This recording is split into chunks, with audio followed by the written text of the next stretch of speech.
வணக்கம். மாலை எக்ஸ்பிரஸ் செய்திகளுக்கு வரவேற்பது நான் நந்தா. எக்ஸ்பிரஸ் செய்திகளை பார்ப்பதற்கு முன்பாக கோவை காட்டூர் பிள்ளையார் கோவில் தெருவில் உள்ள இருசக்கர வாகன உதிரிபாக கடையில் பயங்கர தீ விபத்து ஏற்பட்டிருக்கிறது. கூடுதல் விவரங்களோடு இணைக்கிறார் செய்தியாளர் பிரசன்னா. விவரங்கள்.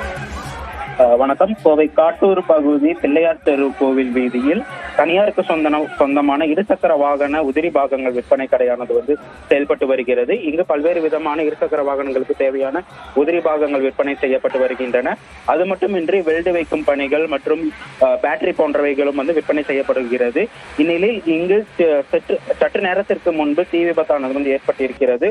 உடனடியாக கடையில் இருந்த 10க்கும் மேற்பட்ட ஊழியர்கள் வெளியே வந்த நிலையில் தீயணைப்பு துறையினருக்கு தகவல் அளித்தனர்.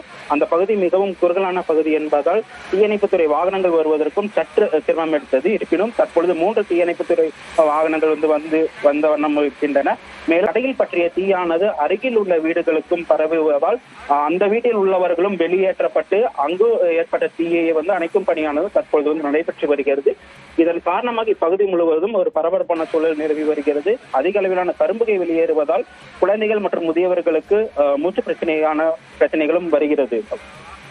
பிரசன்னா, காட்சிகளை பார்க்கிறப்ப குடியிருப்பு நிறைந்த பகுதியில் இந்த விபத்து ஏற்பட்டிருக்கு. கரும்புகையும் ஒருபுறம் சூழ தொடங்கி இருக்கிறது.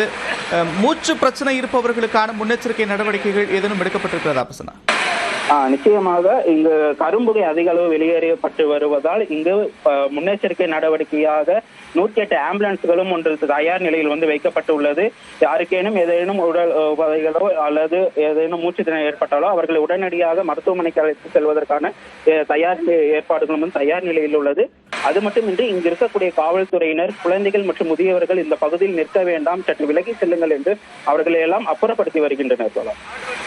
நன்றி பிரசன்னா.